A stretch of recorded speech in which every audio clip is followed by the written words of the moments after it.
What show is this? 590. Wow. 590. Jeez, just a couple months ago, you had 500. It's all a blur now, John. Should it be a blur? People keep on going, hey, so-and-so is on your show. I was like, what's the name? Still don't have it. It's like, be a little more specific. Tell me. I actually always get it when it's a construction company. Oh, yeah? When they tell me the construction company name, I always get it. The names, like surnames, you can't tell me surnames and I won't remember the person. I'm saying, like, and you can't, John, Mike, like, and then you get into the Portuguese names. Come on, man. It's like, then you get into the Italian names. Come on. I'm not going to be able to figure out who's on the show. You got to tell me almost the construction businesses because they're usually one-offs, right? Yeah. So that's how I know them. John, welcome back to the show, man. Hey, Manny. Great to be here. Thank you. Always good to have you on the show. Congrats, first of all. Book launch. Yes. Really excited. Labor and Love, huh? After 4 years in the making, book was finally published 2 weeks ago. It's out, like it's gone? It's out, yeah. It's out. It's in stores. It's Chapters Indigo, Amazon.com, Amazon.ca, Barnes & Noble in the U.S. Yeah, Wealth Without Wall Street. Here's a copy of it right here. There we go. Yeah. I like the cover. Thank you. Yeah, you know what? I worked with my editor. They came back and they completely missed the mark on it. I'm like, guys, did you even read any part of the transcript? Like, go back and work this out. So they came back with a couple of these, and then I'm like, this is fantastic. And I just worked on the color, and I was really, really happy about it. Cover came out great. I'm really happy about this book. I'm really proud of it because what you'll get in this book, you will not learn in school. No. You won't. Why should you teach you all this stuff in school? We know that whole, right? Yes. I wish they would change that, but I mean, I'm looking forward to diving into that book and figure it out. But I mean, taking back control of your money in a rigged financial system. I mean, talk about North America. That's a powerful It's not just statement. American. It's not just Canadian. But now I would even go as far as it's not just North American. It's global now. Yeah. There's other countries in Europe that are going through the same fiasco, right? Mm-hmm. And it's all being done by design. Absolutely. They don't want, I guess they only want to let a certain amount of people into financial success. Their clique. Yeah. Yeah. And they don't want, because if everybody went up there, then what's the point of that? If everybody knew how to operate like a bank, the banks, what would they do? Would need them. Well, the banks for now, and we'll get into this on this show, they should go the way of the payphone. Yeah. When's the last time you saw a payphone? I thought for years they were talking about how banks, like actual branches, were all going to disappear, especially with digital happening, right? We still have, I guess it's because of the generation that still believes in walking in there, like the older, when I say 60, 70 plus, old school Europeans, all kinds of people like that, they still physically want to walk in there and have their checkbooks balanced and do all that stuff and get a statement printed out for them. But I think one more generation, that's all going to be gone. I remember my grandfather, going back in the old school, like he wanted that bank book updated. Yeah. You remember the bank? I can't remember last time we had a bank book.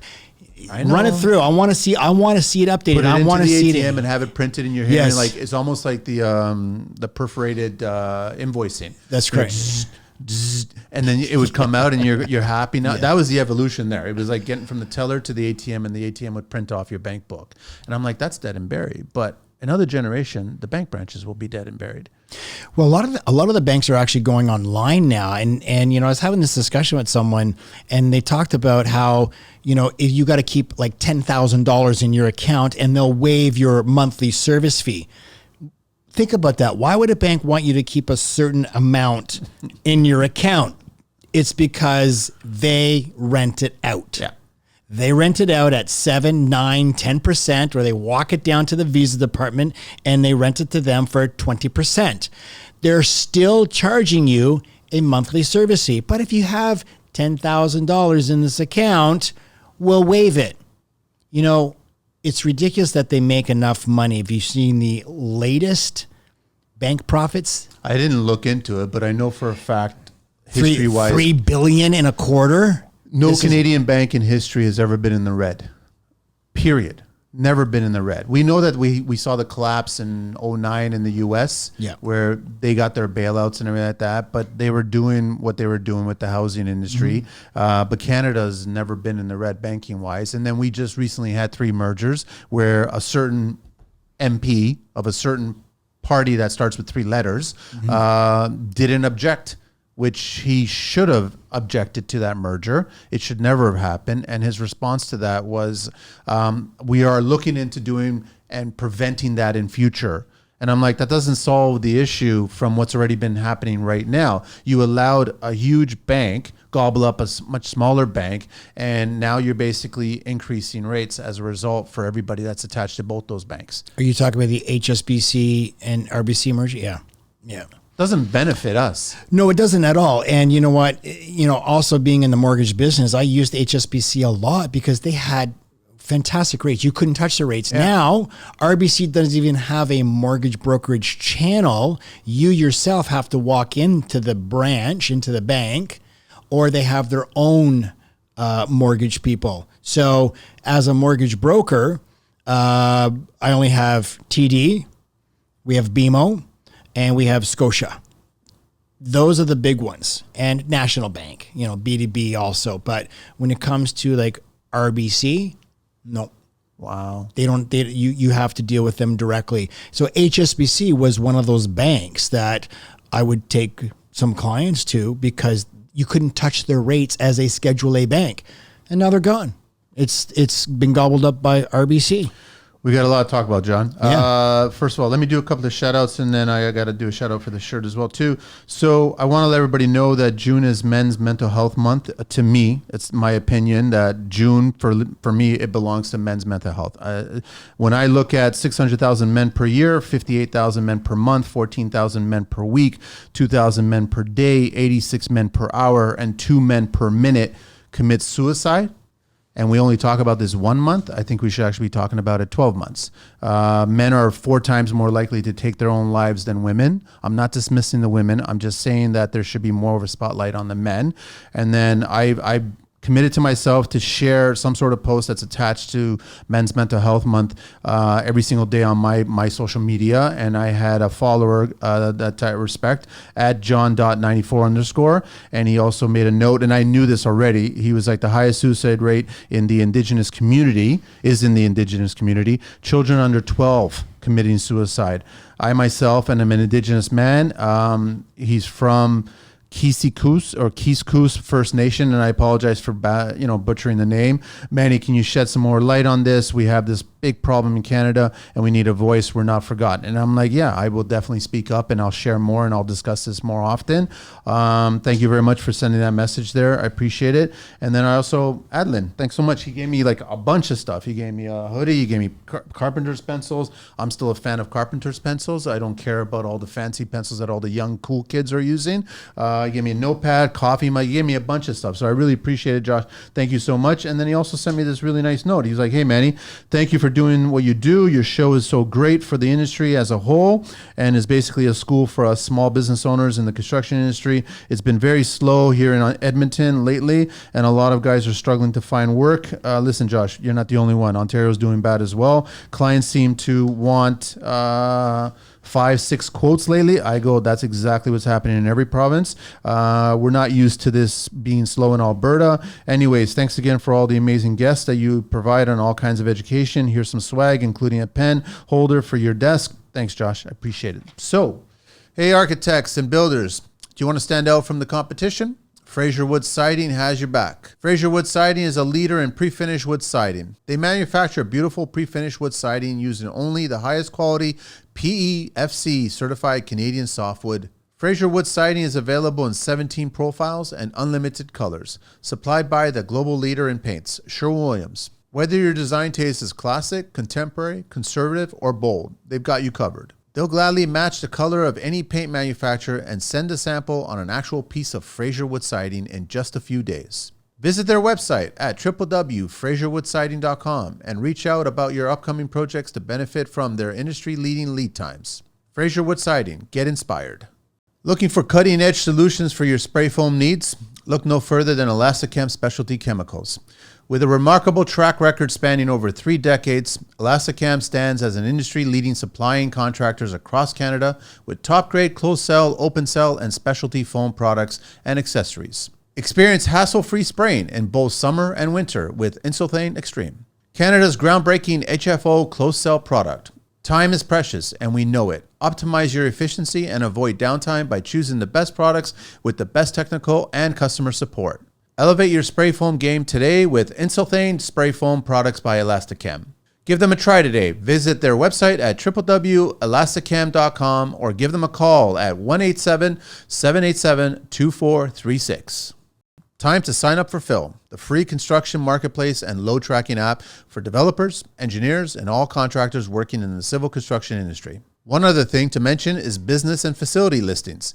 Phil has the most complete database of quarries, pits, plants, and depots in Ontario, including all of the big names. So if you're looking for concrete, stone, asphalt, whatever, you'll be able to find it. You can also add your business listing or claim it. It might already be on the map. Sign up for free on the website at www.getphil.app. That's www.getphil.app. You can also search Phil in the App Store. Are you looking for a sustainable and durable real wood solution to elevate your next project? Let me introduce you to the gold standard. Thermery, the world's largest and most trusted manufacturer of thermally modified wood and sauna materials. Their wood is like the superhero version of regular wood, stronger, more stable, and ready to take on whatever Mother Nature throws its way. With a wide range of thermally modified wood products from decking and cladding to sauna and statement walls, when you choose Thermery, you're not just investing in quality, you're investing in the health of our planet too. Join countless architects, designers, builders, and homeowners who have trusted Thermery to bring their vision to life. The best way to fully experience the Thermery difference is to hold the real thing in your hands, so visit their website today at www.thermeryusa.com and also find them on IG at thermeryusa. John, first up, the name, no longer Durbano. You're moving over to McGuire. Yeah. What's the W stand for? William. So John William McGuire. Yeah. And it's a really interesting story that you found out. You found out last year? No, I just found out like 4 months ago that the beginning of this year. Yeah, that the man who kind of sort of raised me after 53 years is not my biological father. So kind of blown away about that. But my father is actually Jerry McGuire. Don't laugh. And he actually, unfortunately, he passed the year Jerry McGuire came out in 1996. Yeah. Yeah, okay. He was 46. All right. That's young. Massive heart attack. At 46? Back in 96? Yeah. Yeah. Wow. Tragic, sad. Yeah. But it's crazy how it all happened. And it's all because of my son. He found something or? No. So it was like back in September, October, we're sitting on the sofa, we're getting ready to watch a movie. My son says to me, he says, "Hey Dad, I got something I want to tell you. Just, I don't want you to get upset." And I'm thinking to myself, don't tell me you want to wear chick's underwear or something. And he's like, no, that's gross. I'm like, okay, cool. I won't get upset. He says, Mom did an ancestry DNA on me and there's no Italian in me. And I looked at him and I said, get the fuck out of here. What are you talking about? There's no Italian in you. He says, there's no Italian. I said, it's a scam then. I know you're Italian. I'm Italian. I know you're my son. My grandfather, your great grandfather, came from Italy when he was a year old. So that thing is just a scam. He says, no. So my wife gets this idea and she says, well, why don't we order an ancestry for you? I said, don't waste the money. Well, she does it anyway. It sits on the kitchen counter for 3 weeks. I won't do it. Finally, she walks in my office and says, would you just spit in this thing? No problem. 4 weeks go by. She comes in my office. She goes, I've got your results. And I says, okay. She starts laughing. She goes, you don't even have 1% Italian in you. What do you think my response was? Get the fuck out of here. Exactly. Right? Oh. She's like, so what are you then? She says, you're 44% Scottish, 38% British, 8% Irish, and 8% is Wales, Sweden, Norway, like a mix. You're a mix. I'm like, how is this possible? And she says, it's 99% accurate. I said, this is impossible. I said, something's wrong. So she goes into Ancestry and she starts Googling and building the Durbano family tree going back 4 generations. And what was really astonishing was all of my cousins who I thought were my cousins that are now popping up under this Durbano family tree. No DNA match, no DNA match, no DNA match. I'm like, okay, These are people that you've met or you've spoken to? These are my cousins who I grew up with. Yeah. No DNA match. So she ran a history of where are my relatives on my father's side? And they're all in the U.S. Oklahoma, Tennessee, Virginia, New York, California. How far back we going that they immigrated from the UK to well, it wasn't America? that. It was actually Scotland and Ireland. So mostly from Ireland. So she ran my family tree and McGuire going back to the 12th century. What was amazing and why I'm actually changing my name to McGuire is because I discovered that my lineage is royalty. I had two grandfathers that were the kings of Scotland. Yes. Wow. King of Scotland, and then he passed, and then his son took over, and he was the king of Scotland. And they kind of transformed, they kind of moved down to Northern Ireland, and the McGuires pretty much controlled and ran Northern Ireland for 400 years, from the 12th century right into the 17th century. We actually have a castle. It's the McGuire family castle there, which has now been turned into a museum. But I've had great-great-great-great-grandfathers who have been kings, lords, princes, barons. It's crazy what we've discovered. And You've been to Ireland? Yeah, I was in Ireland in 2014 for golfing. Most incredible golf experience I've ever had in my life. Went with 16 guys and we played the southern part. So after discovering this, I said, okay, I've got to figure this out. So I called one of my sisters who I'm the closest with, and I explained what's going on. And she called my mother, and turns out that when my mother was 17 in 1970 in the summertime, she had a crush on a singer in a band. It was a gospel band. Okay. And he was the pianist. And she waited around. She was by herself. She waited around after, back then they're selling 8 tracks, right? Yeah. And they're just waiting at the table and they're doing them. So my father was the bass player, and my uncle, turns out my uncle was the singer and pianist, but they looked almost identical. So I guess when my father was walking toward things, she thought it was Donnie, Uncle Donnie, who she had the crush on. Yeah. And my father pretended to be my uncle, took her to the tour bus, and 4 weeks later, she's pregnant. She has no knowledge. I'm like, Mom, how did you know? She goes, oh, he pulled out. I'm like, what? you don't think you can get pregnant anyway. 17 back then in 1970, she's naive. She's dating my stepfather at the time, and my stepfather's Italian. And his parents, like, you guys are getting married next month. So all this time, she thought that he was my father, and turns out that he's not. And that just went, that was the history. That was the history. But anyway, my father walked out on us. My stepfather, got to keep correcting myself. He walked out on us when I was 8. Oh, and left my mom with 4 kids. So I just think of him as a piece of shit. Wow.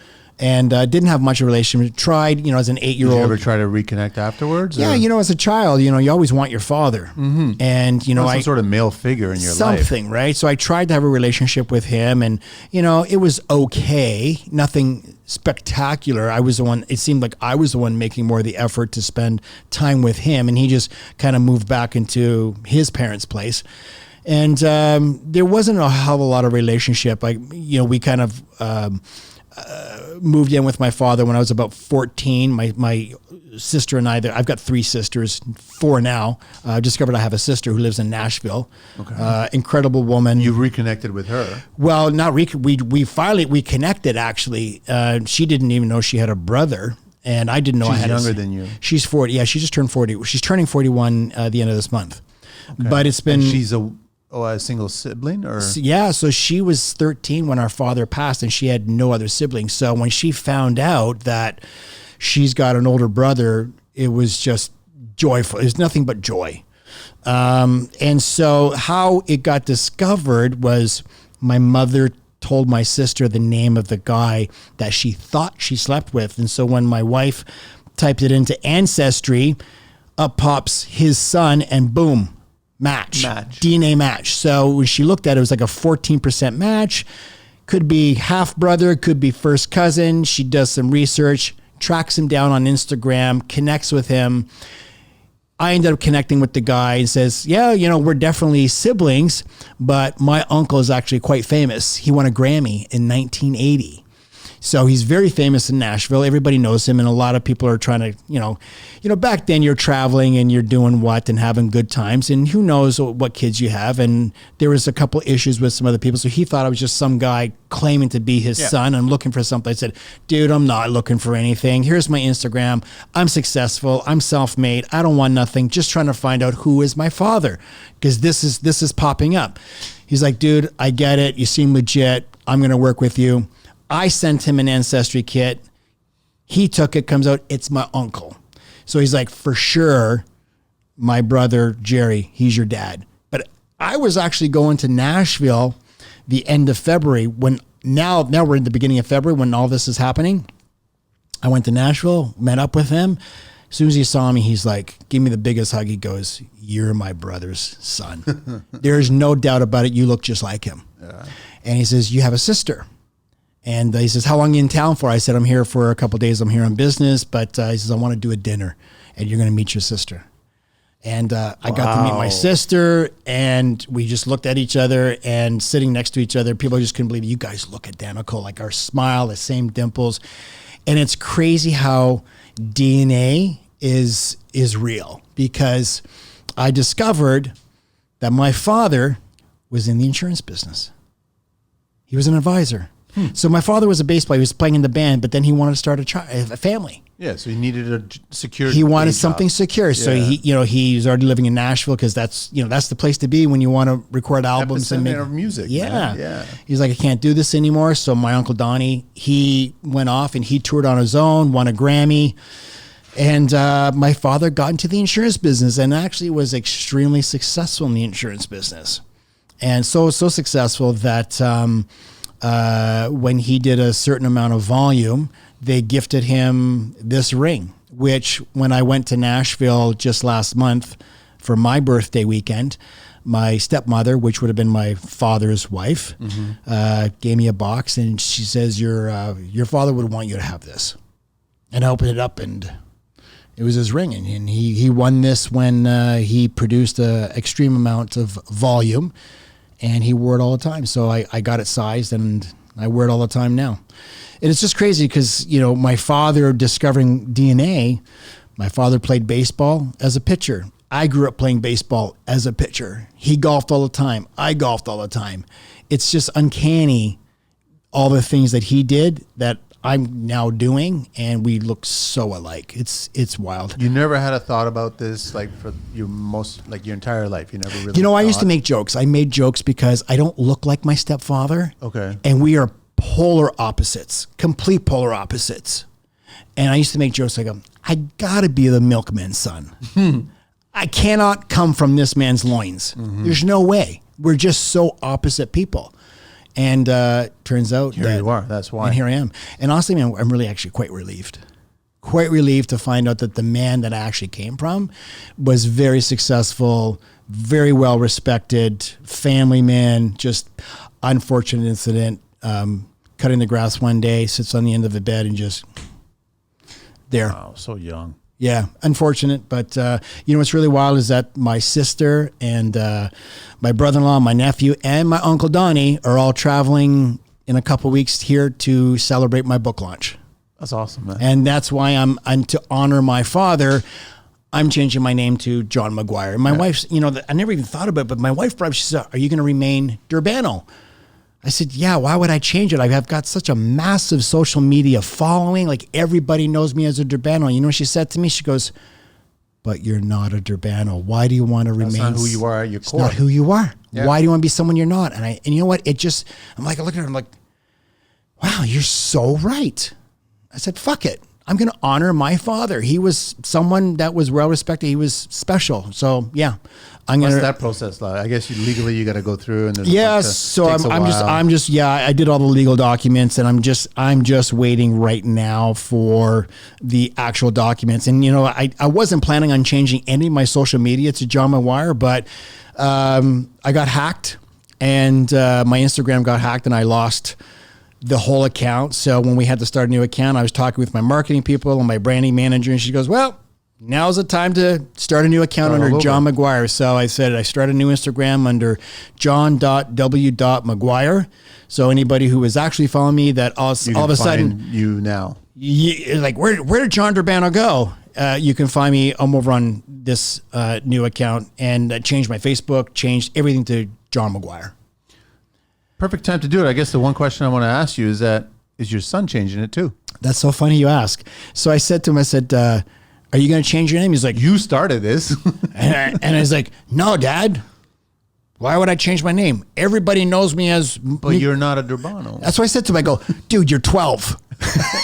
Change 12. It now. I go, your father has, 30,000 people following him on Instagram, 35,000 people on TikTok. I got my LinkedIn, my Facebook. I've got bank accounts, credit cards, real estate. I've got so much that I've got to change, and I'm willing to do it to honor my father. And all you got to do is change your name and maybe a birth certificate. You don't have to change your driver's license yet. You can, you have nothing. Yeah, not much to change. And he's like, no, I like it who I am. I go, yeah, but your name would be so cool. Like, his name is Michelangelo. I go, everyone would call you like Mickey McGuire.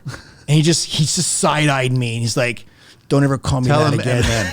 I said, you'll be Eminem. Yeah. It's so funny. And then my wife says to him, she goes, what if your mother changed her name to McGuire? Would you? He goes, oh yeah, I would. I'm like, fuck you, you little kid. Because mommy does it. So that's the reason why. But you know what? Yeah. When he wants something, he'll come to me.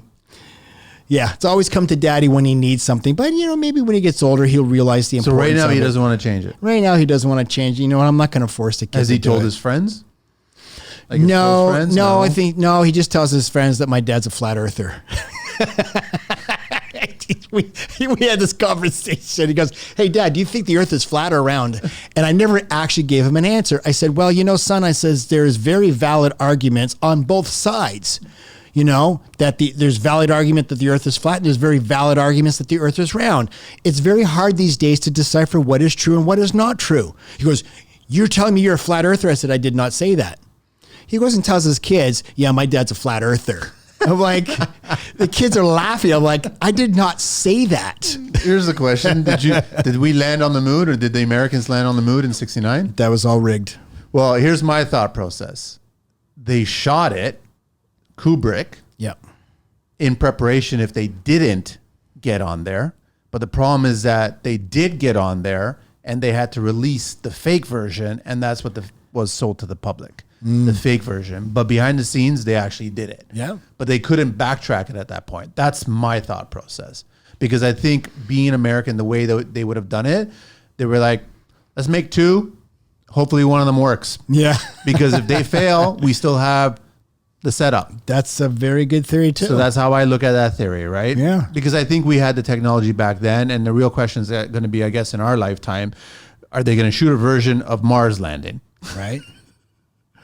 Because that's like extreme variables on getting out there, and there's so much more risk, and there could be a collapse. Like, it could explode. I don't know if that craft or whatever, as much as you've seen the history of SpaceX, that he's had failure after failure until he finally had success. So for you to kind of put all the eggs in one basket and get him out there to Mars and then land on Mars, I think that they're going to make a backup, but there's no Kubrick anymore, and that's a whole other world. But yeah, there's a lot of theories going around these days. But our government fucking lies to us so much.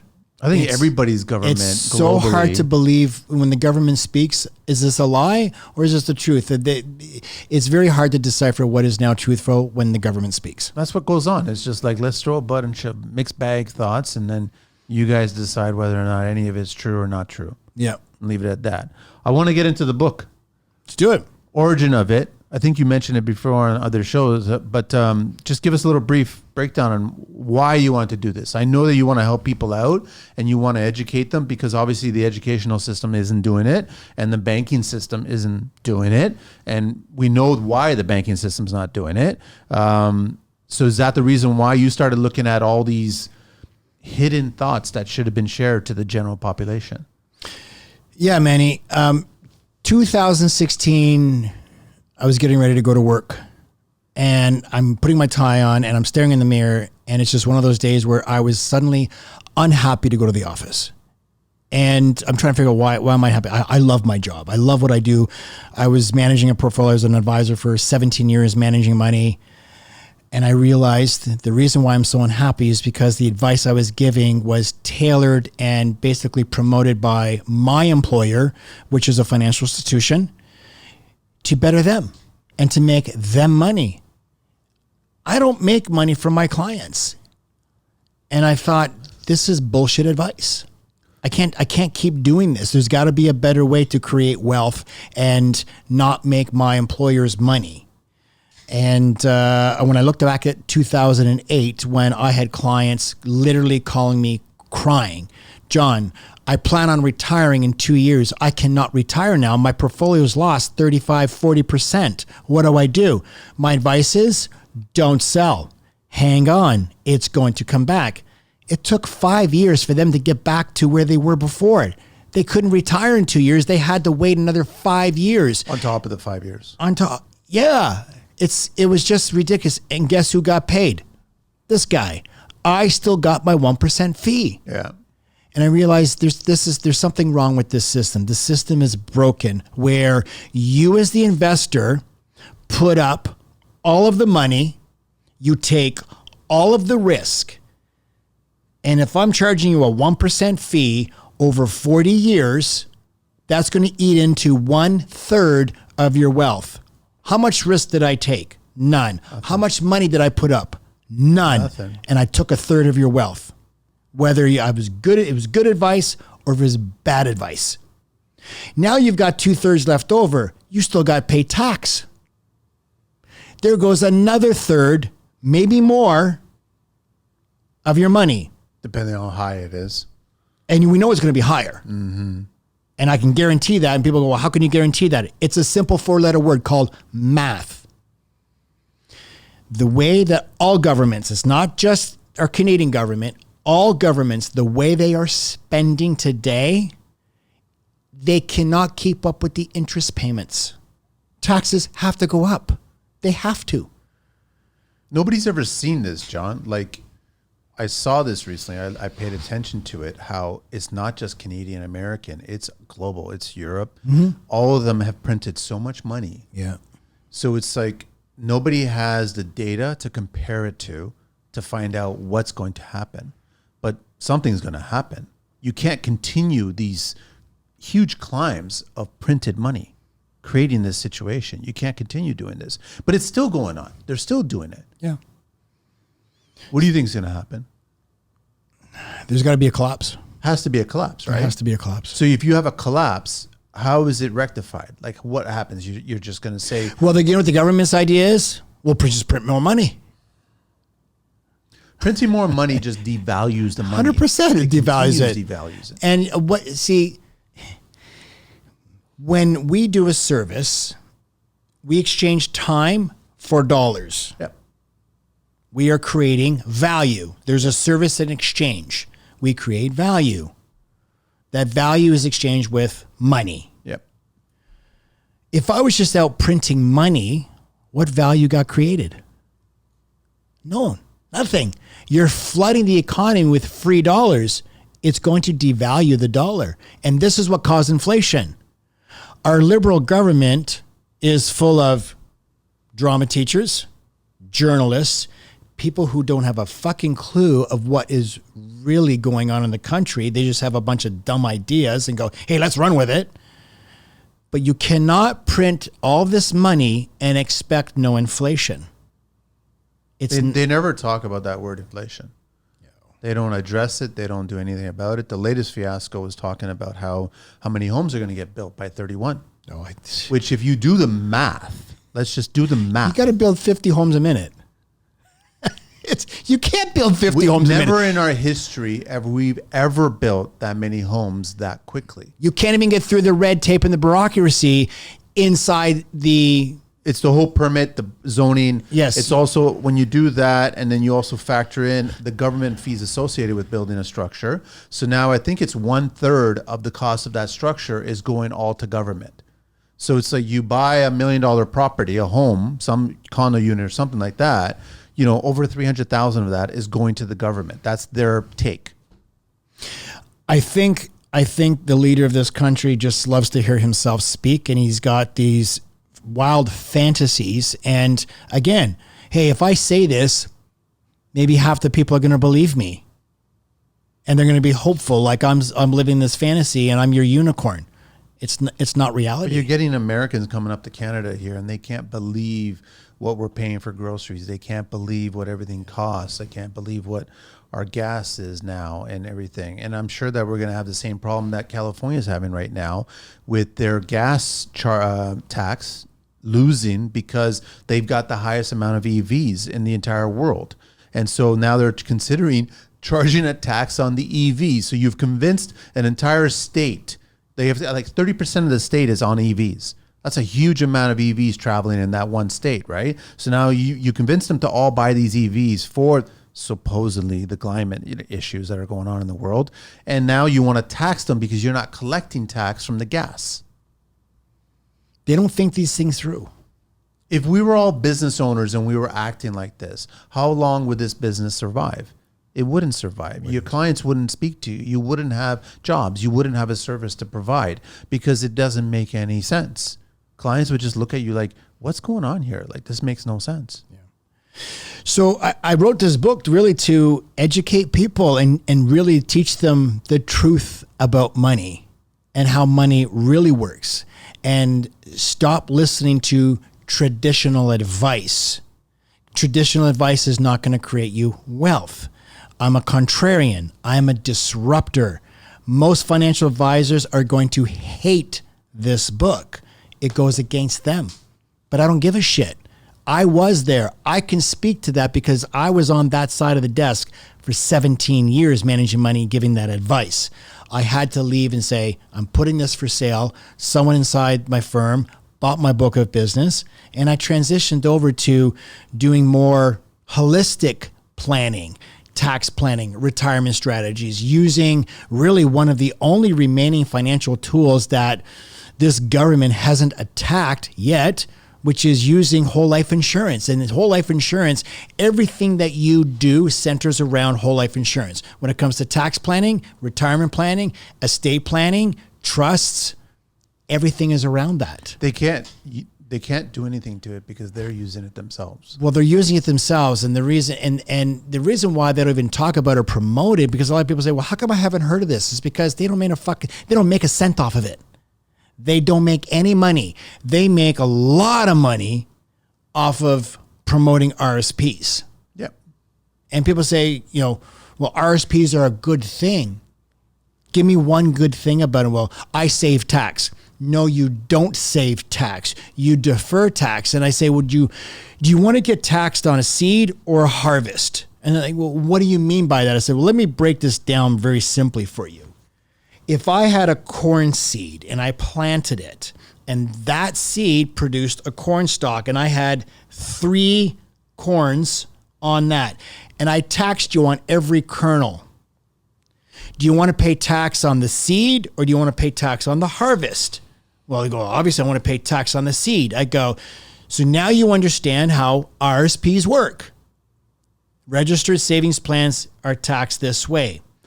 The government gives you a tax deduction on your contribution. When you contribute, to it. But annually. When this grows and grows and grows and grows and grows, they're going to and you get to retirement, they're taxing you on the harvest. Yeah. They always win, but yet people are brainwashed by the government and these financial institutions and the banks. They push it. Because they make money off of it. If a bank has a mutual fund that's RSP eligible, you're giving them your money, and you're giving them the money to postpone drawing from it from some point in the future that A, you don't even know if you'll make it, B, not only are you deferring the tax because it's not a tax savings, it's a tax deduction at the time, you're deferring the tax, but you're also deferring what? The tax calculation. Mm-hmm. And I just told you that I can guarantee you that taxes are going up in the future. So why would you want to get a tax deduction at today's rate to pay it back at a higher rate? And a traditional financial advisor will sit and say, oh, well, you're going to be in a lower tax rate in a retirement. So, contribute now while you're in the top tax bracket. When you get to retirement, you're going to be in a lower tax bracket. I'm sorry. I don't want to be poor in retirement, because if I'm accustomed to living on $100,000 today, and I've got $1 million in my RSPs when I retire, the 4% rule is live off 4%. Yeah. Why? So that you don't outlive your money. This is called the Monte Carlo theory. It's this, they call it the safe withdrawal rate. 4%. So if I'm accustomed to my lifestyle at 100,000, I get to retirement and I got to live on 4%. So now I'm on 40 grand and I got to get taxed on that. And I know tax is going to be higher. So now I'm going to be living on 32,000. I'm living in scarcity. But if I want to maintain my lifestyle, I've got to draw 100 grand. So I put in $100,000, I contributed to my RSPs while I was making 100 grand, whatever that tax rate is.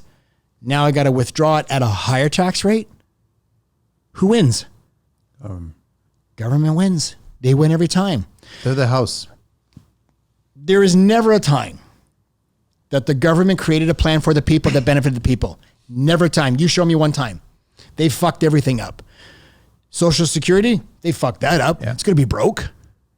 That's what I was going to go to, is like, take a 20-something-year-old today. And I know there's rumblings about, is it France or who's talking right now about pushing the, it's BlackRock. BlackRock suggested that people should start looking at 80 as the new retirement age. When the actual mortality age for a male, depending on where you are in your life cycle, is around 79. Or who's that going to benefit if you if you're actually fortunate to live to 82? So you've been contributing from age 20, or call it 25. You got out of school, you're working 25. You've been contributing from 25 and you work till 65. So you're contributing to something for 40 years and you're going to draw from it for 2 years. That's a scam. It is 100%. So what do you think is going to happen? I know, like, this year alone, capital gains, that whole fiasco. And then today, was it today or it was today? The bank dropped 25 beeps, yeah. Right? So they had to do something like that. Yeah. Will we see another drop this year? Probably, yeah. I think one more maybe in July or September, and then probably not another one until March. Okay. Again, I don't have a crystal ball. I am not an economist. I'm not saying this so you can go right out and purchase a home, because John said, I heard him on the Construction Life that interest rates are going to go here. This is only my guess. I don't have a crystal ball to see what future economic number and data is going to show. If they continue along this path, they want to see what the effects of this 25 rate drop is going to be. I think there's a lot of people, especially in the real estate sector, I think there's a lot of buyers just kind of sitting around waiting to see what's going to happen. And they know right now is a buyer's market. But the anticipation of an interest rate drop, which did happen today, I thought there was only like a 35% chance of it happening. But I guess, with the economic data, there's so much pressure on them to do something because people are really suffering. They got to give them a little bit of breathing. Just loosen that noose just a little bit for all those people that are in variable rate mortgages.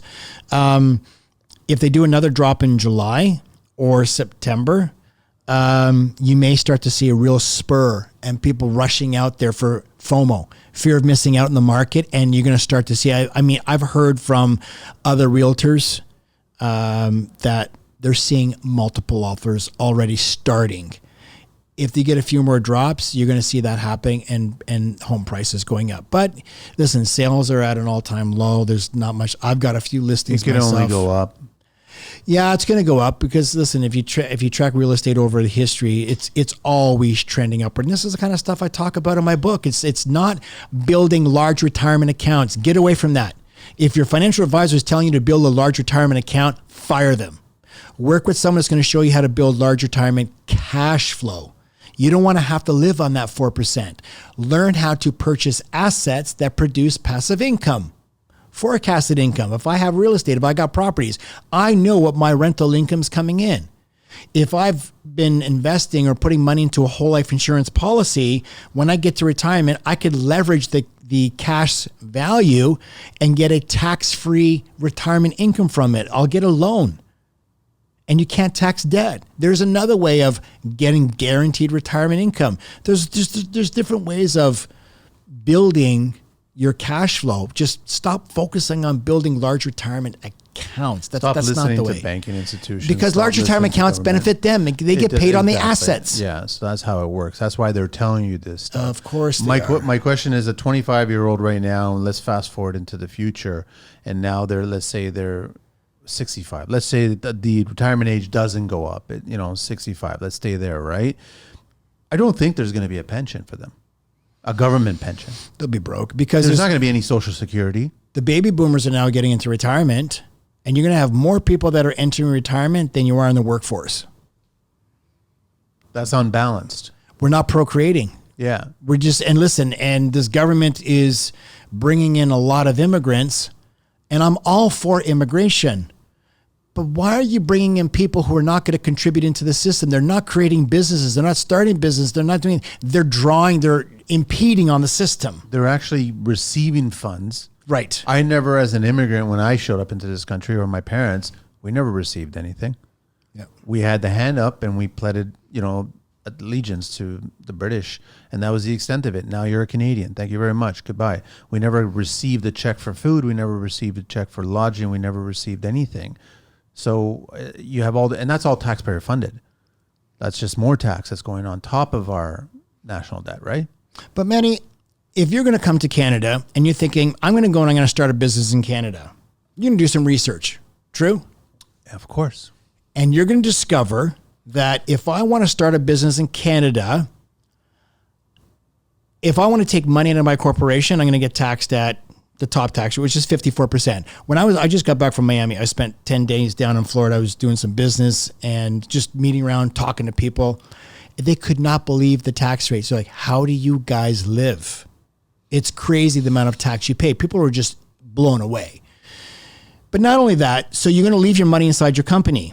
And you say, well, listen, I'm going to use my retained earnings and I'm going to invest inside my corporation because if I take it out, I'm going to be taxed at 54%. So why don't I leave it in there? I'm going to invest. But now you invest. And the government says, well, if you're going to get passive income inside your company, your business, the first $50,000 of passive income, we're going to let you have it. But anything after that, we're going to tax you at 54% passive income.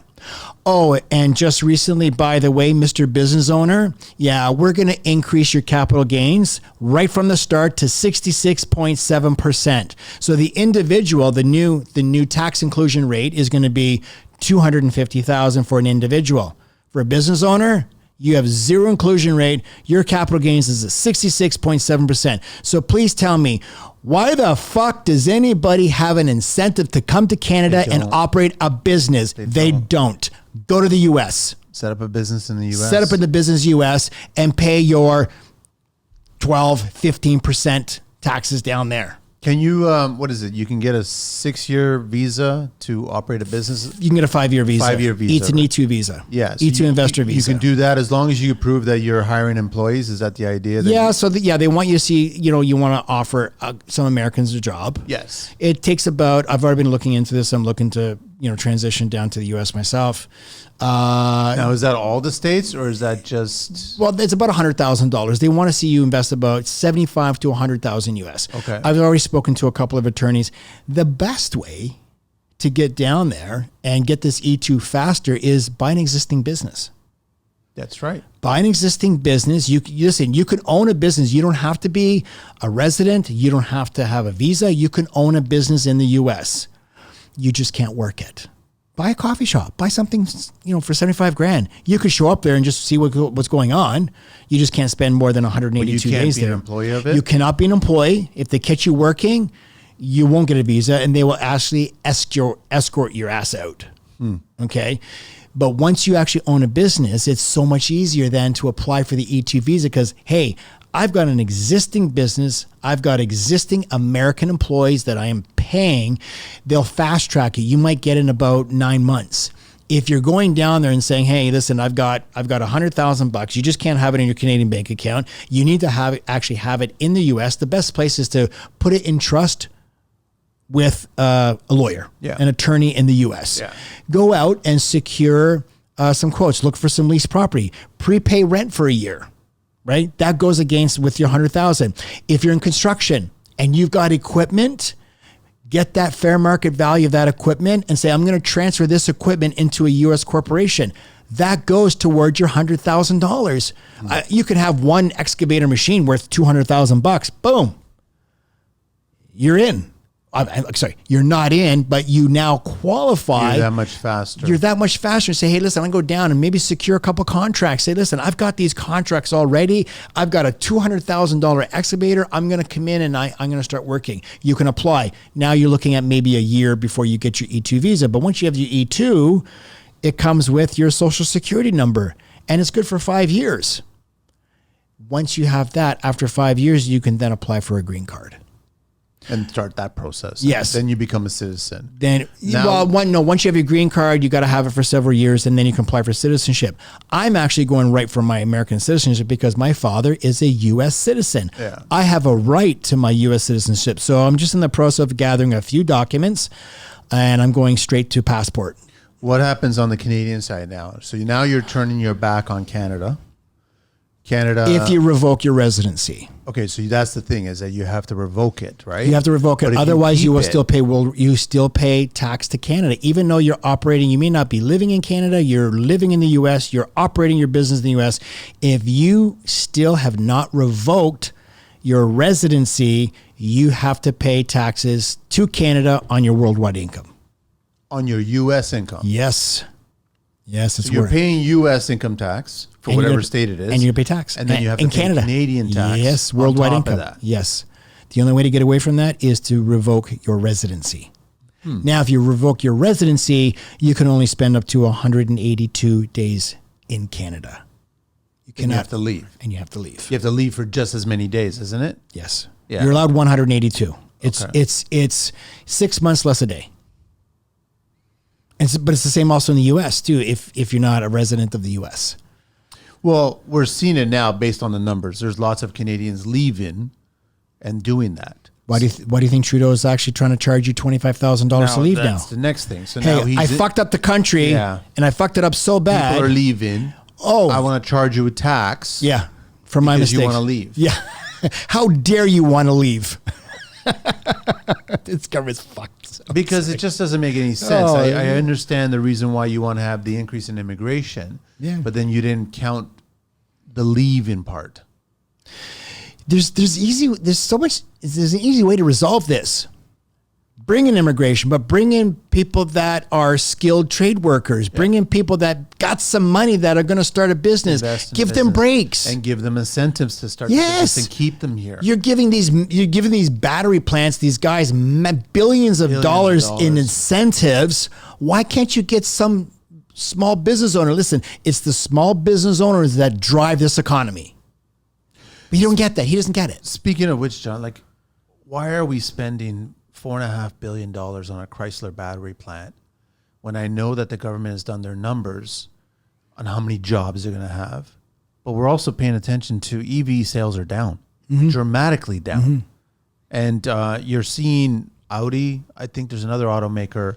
We're not doing EVs anymore. Yeah. We're not going down. Mercedes, I think Benz sales said are the same down. thing. So we're not focusing on EVs anymore. They're not profiting on each unit that's being sold. Ford, we know in the media, has been sharing that the Lightning is not profitable for them. It's actually costly. And GM too.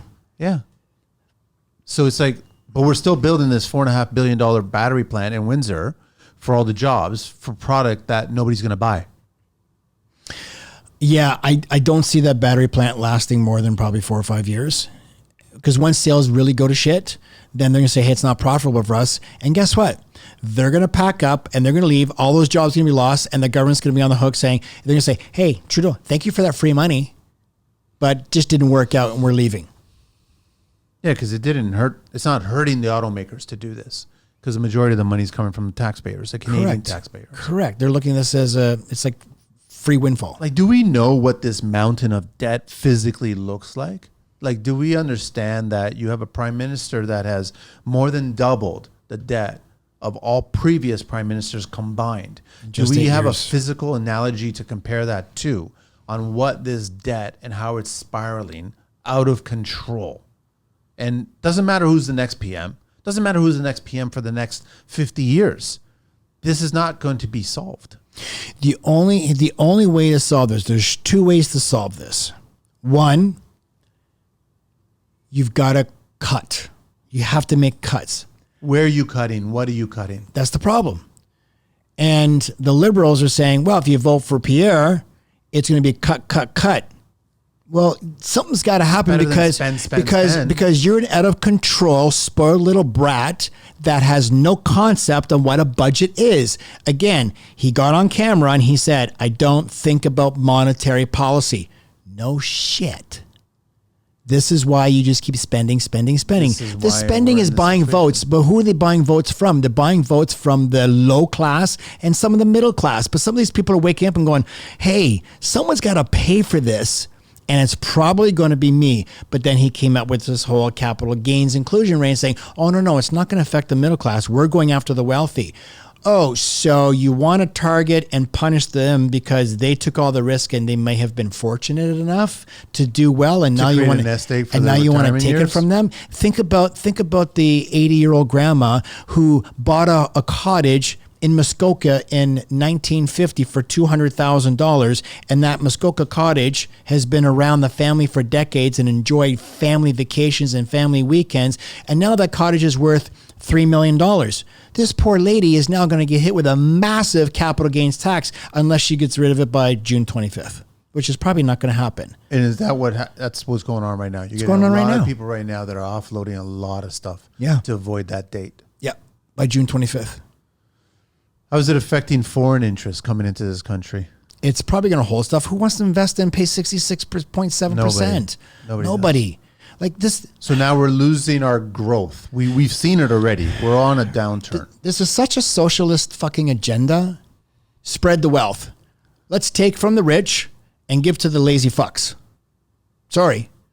Most of the people don't even want to work. I talk to so many people, they say, I can't get people to work for me. I can't. I'm even offering $20 an hour. I can't get people because they want to show up at 11. They want to break from 1 till 2 and they want to leave at 5.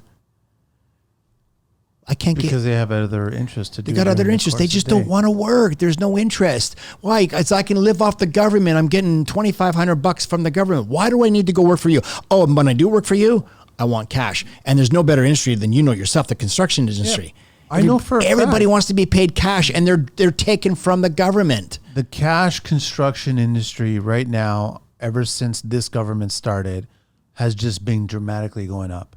If you've been doing everything perfectly legal in construction, tax-wise, you're going to lose.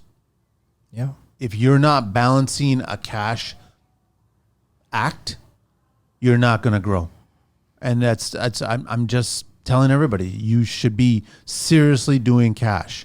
And that's the only way for you to survive. Not even grow. Survive is the key word. But the government's pushed it to this point. Yeah. We didn't need to be to this point. We could have, we talked about the housing and the targets that they've set and that fiasco about we've created a catalog and all this other crap.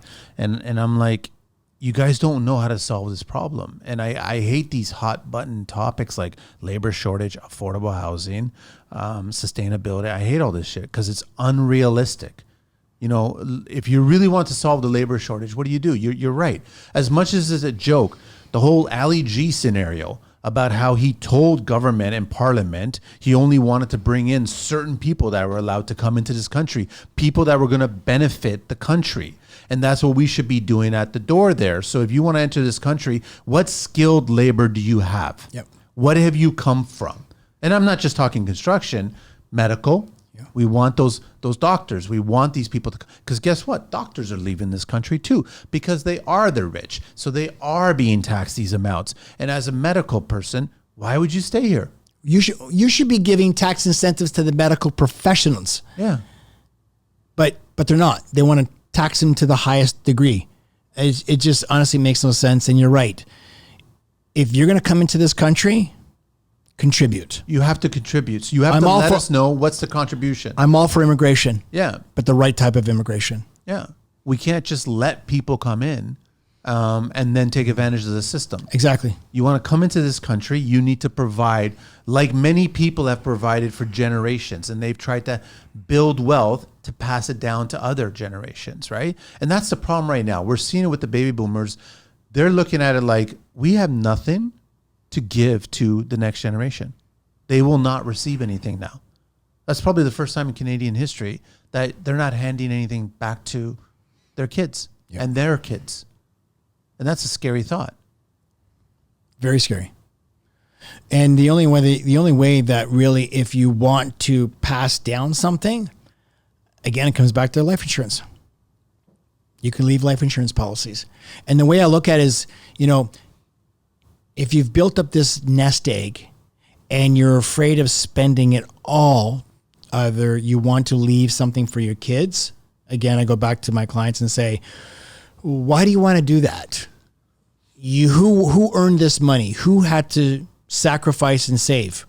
One goes, I did. So who should get to spend it? Should be you. But what if I was able to give you the permission slip to spend it all and still leave the amount of money that you want to your kids? So you can transfer it. No, you get a life insurance policy. So that life insurance policy gives you the opportunity, the permission to spend all of your money, and then just when you die, you leave something for your kids. John, here's a thought. Do you think that we have generations right now, the younger ones, that are just counting on this windfall? Absolutely. As part of their life, financial life? I call them professional waiters. That's what they are. They're professional waiters. But the boomers waiters didn't have this. Like they're the ones that built the wealth. They're the ones that came into this country, the Italians, the Portuguese, the Irish, and they built the infrastructure. The younger argument is that, well, you guys did it at a time when homes were $40,000, when cars were $10,000, and your annual wage was $20,000. So it was realistic for you it was only like a 2X or a 3X max to pay off that house. Now we're dealing with an 8X, 10X to pay off this house, right? Yeah. So we've seen that argument about what interest rates were in the 80s when they were in the teens versus what the interest rates are now. And we know it's worse now based on what the housing prices are. But you can't keep faulting that. And I think you've got a lot of people in this younger generation waiting for this this is what's going to set up my life. But then ask yourself, this younger generation, what are you going to do for your kids now? Because you're going to take that wealth that's going to be gifted to you, and then all of a sudden you're going to consume it all, and then you won't have anything to give to your own children. So eventually it's going to stop. It's so funny that you bring this up, because I just had this conversation over lunch with a tax lawyer. And he said there was a study done that the money lasts about, you got it, 3 generations. That's it. Depends on it depends on the second generation. Yes. They get lazier. Yes. And more dependent. Yeah. And they feel this sense of entitlement, like, I'm entitled to this. No, you're not. What did you do to earn the right to have this money? And this is the problem with kids today. They look at their parents and go, oh, I don't have to work hard. I just had this conversation with my son. My son goes to an all-boys private school, and it costs $50,000 a year to send him there. That's crazy, I know. Okay, he's never been to a public school, and I'm not knocking the public schools, because I went to public school and I turned out okay. The difference is 40 years ago, the public schools, it was a different public school. They're not teaching all the woke shit, and it's okay to be a cat and put a litter box over there. No, fuck that shit. Yeah. No. I'm not letting my kid to go to public school and have that curriculum shoved down their throats. In the private sector, they don't dare to do that, because parents have a say, and parents should always have a say. But they're a consumer. That's right. Paid into a service. Yes. And he was studying for his very first exam. He's in grade 7. And he didn't know how, he was very nervous. And this whole year we've been talking, he's really into his gaming. And his mother and I, we've had to take his computer away for like a month at a time because he would just focus on that. His grades weren't there. And he said, get your grades up and you get your computer back, but let's not make gaming a priority. And that's the problem with today's kid is they're so focused on these games, they don't want to study. And he said, Dad, I'm just trying to get 80%. Like, why are you not trying to do your best and get 100? You know what he said? If I get 90%, I'm going to have to do grade 9 math next year, not grade 8 math. Do you understand the thinking in this kid? He doesn't want to do well because they're going to push grade 9 math on him and not grade 8. But then you'll excel. This is they just want to do the bare minimum. So I told him, I said, son, I'm just going to say this once because you've heard me say it before. If you just want to be average, I'll pull you out and I'll put you into public school and I'll buy a Rolex for myself next year. Because that $50K can go elsewhere. And I'll buy a beautiful Rolex. You think a lot of parents of our generation are looking at that now as an option, saying, listen, the money's not going to be there for you. We're going to spend it. We're going to use it. I think some of them are. And I looked at him and I said, listen, if you think that I'm going to leave you something, I'm going to leave you with something. I'm going to leave you with the skills to go out and be a hustler and to earn an income. I'm not leaving you with my wealth. It's just not going to happen because if I go, your stepmom, my wife, is going to get it. Yeah. Not you. So I don't want you to think that what you see is yours. It's not, son. But I want to teach you and want to leave you the skills to go out and so you can hustle and you can do even better than me. And I don't know why you don't want that for yourself. So not to penalize them, but if you are an older person and you have built this wealth and they are in waiting and you don't want to give them this wealth, where would this older person leave this money? Because obviously charity. You don't. Okay, so you don't want to give it to the government. No. But the problem with charity, and we know this from nonprofits, most of their money that comes in is administrative use, right? So it's like you're paying for staff to do this. You're not really contributing to the cause that's associated with it. I'm not blanketing all charities that way, but a lot of it is covered from the admin staff, their fees, their salaries, and everything like that. And when you have this cause that actually needs to be given to them, right? So you still like saying the charities? I guess you got to find something that's dear and close to your heart, right? If you've had a loved one die of leukemia or cancer, you may want to do that. I mean, look at Carlos Slim out of Mexico, one of the richest man in Mexico. Okay. Look at Warren Buffett, Charlie Munger, Bill Gates. I don't even like saying that guy's name. No, I know. But these guys say we're not leaving our money. Even Jeff Bezos, I'm not leaving it to my kids. It's going to go to a foundation. Unfortunately, Gates built his own foundation. He suckered a lot of these guys to leave the money there. And Melinda left, right? Yeah. She's no longer a part of it. She saw the scam. Yeah. She saw what he was up to, right? I still have faith in Buffett. Buffett, yes. He said, what is it, 99% of his wealth is going to go to the foundation. He's not leaving. No. Right? He doesn't see the value in leaving it, right? No. And going back to the charity, I don't know what it is today, but a few years ago, I was actually in the tax shelter business. And it was part of a business to reduce your taxes. You know, I'm always looking for ways to promote, minimize your taxes. Yeah. And it was discovered that charities, out of every dollar that is sent to a charity, take a guess of what percentage actually has to go to the cause. I'm going to say it's less than 10%. 11 cents on the dollar. You're close. 11 cents on the dollar. 11%. Yes, 89%. So when I That's the discovered problem this, I have with charities, right? right, and you see these commercials, support Ethiopia, support Africa, and all these hungry. Do you know? I can't remember. What's one of those big charities that promotes feeding the kids and stuff? UNICEF or Yeah, one of those guys. The CEO's salary is like $750,000. That's the other issue that I have. And they show these starving kids, so that you feel empathy. Oh, let me write a check. It's just going to cost you $1 a cup of coffee a day. Write us a check for $30. Meantime, 89 cents is going to the administration, and this guy's $750,000 salary. I know. It was disgusting. I was having, and I'm trying to get the answer for this because I was having a conversation with something about OYAP, which is the program to get more youth into trades, right? And they had a budget of they were fortunate enough to get $77 million for 2024. And I want to find out how many kids are actually going through that program and staying in construction, going through the whole hurdles.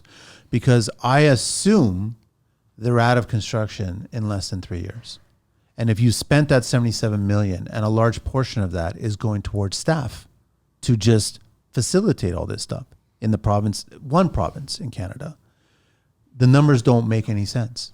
You should be turning out millions of kids at $77 million, right? So I have issues with that. But right now, it's just those hot topics. It's just the buttons where it's like, we need more kids to come into construction. We need more kids to do this. We need to do all this. But every governing body that I speak to, they keep popping up and reaching out to me to come on the show. And I'm being more of a dick about it. I'm just being blunt. I'm like, how many kids have gone through your program? How many kids are still in construction?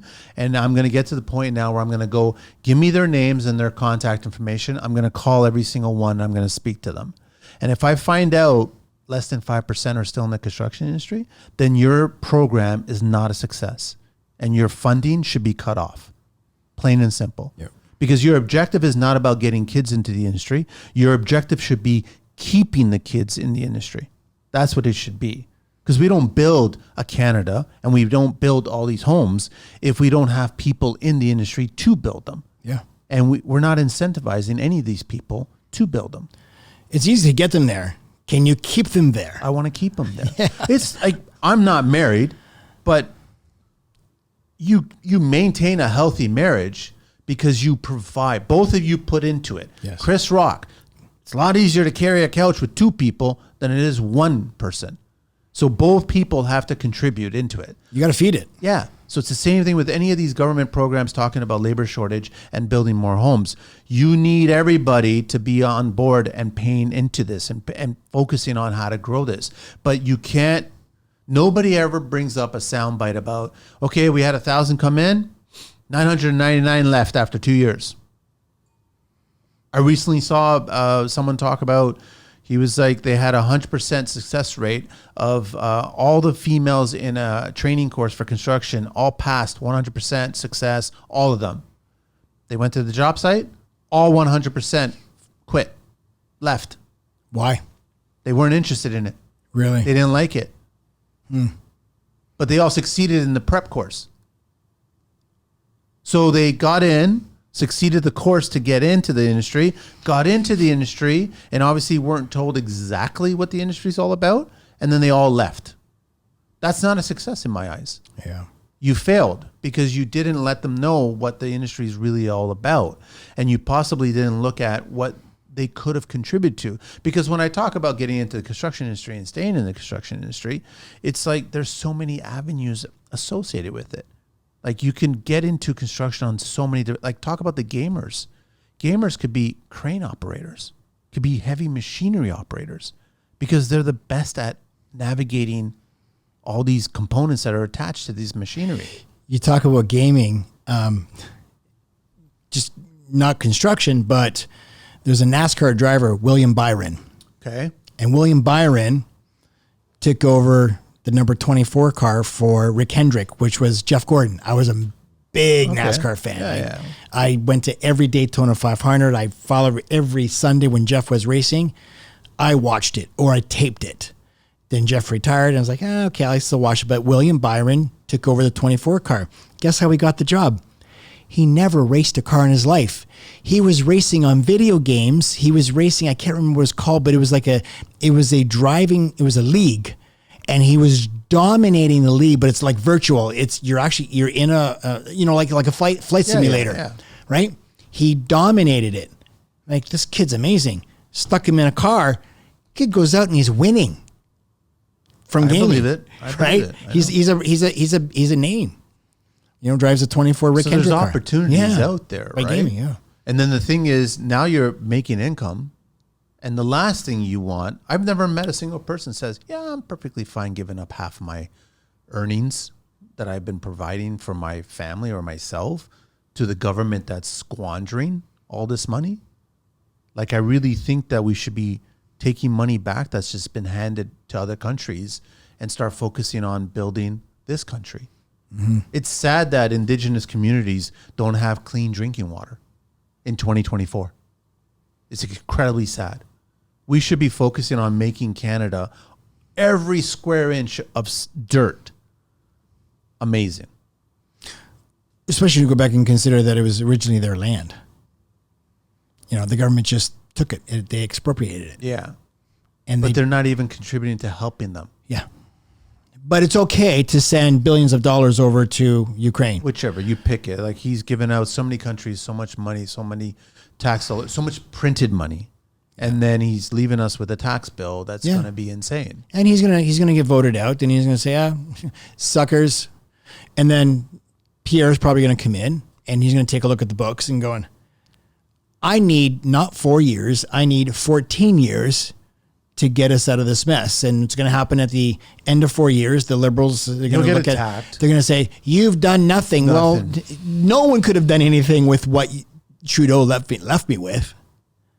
It's a complete mess. It's a complete fuckery. How do you see Canada 20 years from now, financially speaking? A third world country.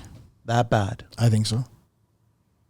So Canadians are not really going to try to do anything about it. Most of them are going to leave. You've got business owners that are wanting to leave. You've got medical professionals that are leaving. Ford just announced they want to build a school here for doctors. Why? So we can educate them, give them incentives, and then so they could leave and take jobs. Why does Ford want to? Oh, you mean Ford? I thought you meant the automaker. Oh, no. Doug Ford wants, he's already proposed to set up and build a medical school here in Vaughan.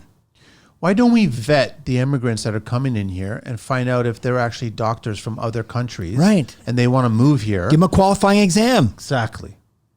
Do you know how many Uber drivers are doctors? That are doctors, engineers, that are professions in their country, but they can't get a job here. Because they want them to start from the beginning and go through the whole process. Yeah. Why are we giving them a qualifying exam? Why don't we give doctors incentives? Like, give them a tax break, right? Banks, if you come to me for a mortgage and you're a medical professional, I can qualify you based on your projected income. Not what you earn today, but your projected income. Now you're helping to meet the needs of a medical profession. Mm-hmm. Why doesn't the government give them and say, hey, listen, if you're going to earn $500,000, we're not going to tax you at 54%. We're going to give you a break and maybe tax you at 49% or something. We're going to do something for you and keep medical professionals here. This is why you've got overrun hospitals. You've got people dying in emergency rooms. And waiting for surgeries, people dying. And when the doctor actually finally sees you, it's not even thorough. It's a look. Okay. Prescription. Here you go. Do you remember back in the day, 80s, 90s, when America used to always talk about how our healthcare system is amazing?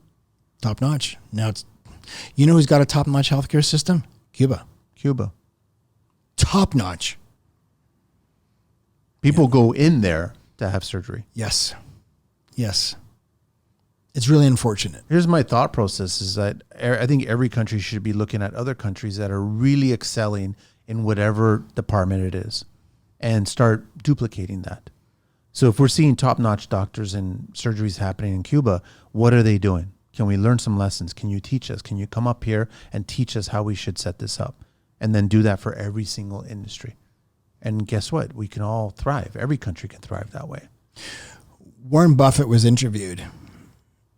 And they asked him, said, if you were president, how would you solve the deficit? I remember that. He said, I could solve the deficit in 5 minutes. If you're in office and if you run a deficit of more than 3% of your GDP, you are not up for election. That's it. You're done. Watch how many government agencies start balancing their books. They would. They have to. They have to. I also think I think it's a brilliant idea, but it will never pass. It will never pass because they all just give money away, and I think nowadays most people become politicians so they can enrich their own lives. I mean, I'm sorry. How does Trudeau get $100 million net worth on a $350,000 salary in 8 years? How does that work? I have an idea. We all have ideas, and we're probably closer to the truth than we think. Here's a thought, John. I think that if you become a minister and at the end of the 4 years, the state of the country is worse, you're not allowed to run again. Mm-hmm. That's it. Yeah. Simple. If you're in a deficit, if you're coming in here and you're asking people to vote for you and you want them to follow you and you're a leader, but now you've turned things on a negative, made things worse, then you automatically are not allowed to run again. You don't get that opportunity. I think that is a fantastic idea, and I think that would solve so much. Because the thing is, that's not on the books, that's not on the table, and so they just run again, and then they cause more damage. And I'm like, you know what? I don't hire somebody to build a house and do a task on a job site, and if they've made a mistake over and over and over, and it's just costing me more and more money, they're not coming back to continue working for me. Yeah. So if that minister and the PM is made things worse, you don't get to run again. It shows you're incompetent. Yes. You should be running surpluses. You have 4 years now to improve it. You don't have 4 minutes to improve it with a sound bite and a media bite. You don't get that opportunity. So it's like it basically leaves you to show your worth. Proof is in the pudding kind of mentality, right? Yeah. But we don't have that. And we're not allowed to speak out against them either. We can't formally complain against them. How is that a democracy? How can we not? How does that just makes? We've seen history now. Here's our history in the last 5 years. What all the things to do to make this country worse. Start taking notes, everybody. Yes. None of this stuff can ever happen again. We should not happen again. So it's scary. Very. Are you thinking it's that scary for my kids? It's going to be a really challenging generation and what they're going to confront at that point, right? I'm thinking like you're launching this book now, has all kinds of great ideas in it. It's going to help people to look at their dollar differently, right? And figure out how to make this dollar $2 and $3 and so on, right? And are you thinking in 5 years that that's going to have to get rewritten now because of what's going to happen or what is happening? Yeah, it may have to get revised. Yeah. I'm actually planning my second book, focus more on retirement. You've got here, now what? You know, it's what easy. What if you live 30 years past retirement? People are living longer. People are saying now with advanced treatment with stem cells and stuff, people could probably live up to 120 years old. What happens then? Like where's this income going to come from? People are working now in their 70s, not because they want to, it's because they have to. Yeah. And that's a sad state. So my book is going to teach you how to avoid that. And if you are going to work in your 70s, it's because you want to, because you enjoy what you're doing. Yeah. I always say, build a life that you never have to retire from. What I do now, I see myself even at 75 doing because I love it. I love helping people. I love to educate people. It's amazing how the more people I help, the better I become and the more fortunate I become. But then you love what you're doing. So I love what I'm doing. So it doesn't feel like work. It's not a 9 to 5. You're not waking up going, I don't have to retire from this. I got to do this. And then you're worrying about how much tax am I paying now? You know what I mean? Like we shouldn't be having to worry about any of this stuff. It's not fair. I don't care how you slice it. I'm in the process now of writing an online digital course.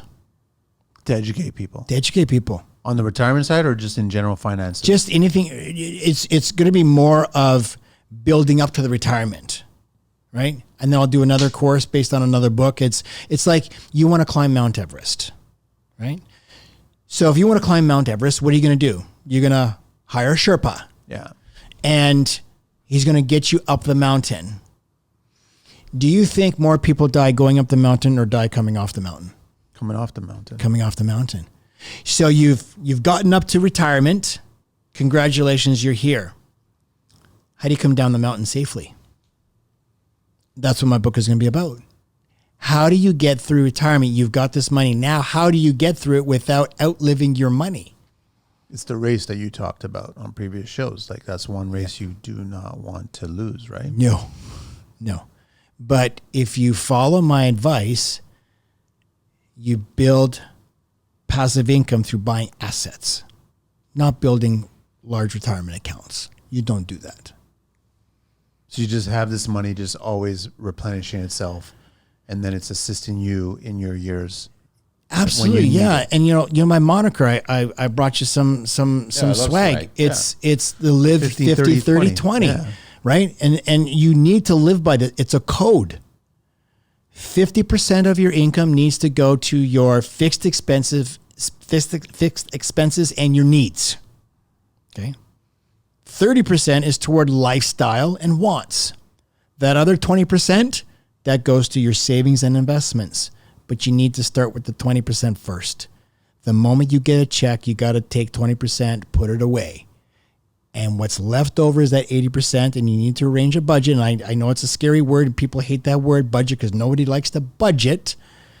But you got to learn to live on 80. And if you can't live on 80, stop looking for ways to reduce. Look for ways to produce. Mm-hmm. Don't focus on reduction, focus on production. Get yourself a side hustle. Find something that is symbiotic with what you're currently doing that you can make an extra income from. I've got my wealth management practice. I've had that for 25 years. I've got a mortgage business. I've got a real estate business. These are all my side hustles, but they're all symbiotic. Yeah. It's fantastic. My mortgage business, I never ever thought the amount of money that I could possibly make in a year from simply referrals is mind-blowing. And then my real estate business. I'm not a full-time realtor. I get referrals. I get people call me, hey, John, can you list my place? I do 4 or 5 transactions a year. The average transaction is probably $15,000 to $25,000. Mm-hmm. It's a great side hustle. Yep. It's income coming in. So my advice to your listeners is if you can't live on 80, focus on producing more. Don't reduce. Just always make more money. Listen, but you got to put that 20% away. You have to, if you want to have any chance of having some sort of financial future. Because the journey along the way, if you're living through scarcity and you're not putting that 20%, at least 20% away, folks, you're going to live through scarcity through the rest of your life, and you're going to be living on beans and rice like Dave Ramsey says. That's actually going to make you expire sooner. The stress and the anxiety associated with it. Of course it is. Yeah. And listening to traditional advice and building that large retirement account to only live on 4% is like you live through scarcity trying to put money away and then going, oh shit, now I got to live on 4%. So I'm going to live through scarcity again. That sucks. You are now the broke millionaire. Here's a question for you. Your rule is 50, 30, 20. What's our Canadian government? What's their breakdown? They don't save anything. They save nothing. Again, I'll quote our prime minister. I don't think about monetary policy. Well, it's kind of important. Obvious. It's clearly obvious if you want to try to grow a nation that you should be thinking about monetary policy. Yeah. I'm sorry, but your bank and your books are not going to balance themselves. I don't think that he would actually be approved if he were to go through the system and put down exactly what he's doing and contributing and what debt ratio he has. Can you imagine campaigning and telling people I don't think about monetary policy? No one he would ran vote on for that on the first one where he was talking about the budget would balance itself, right? And he ran on legalizing marijuana. Yeah, and that's the unfortunate thing is that you had an entire generation that bought into that. I wasn't one of them. I didn't buy into any of that. The last 2 elections, it's not who I voted for. No. Simple as that. But you got to change. You got to change up what you're doing. If you want to be successful, take a look at what successful people are doing.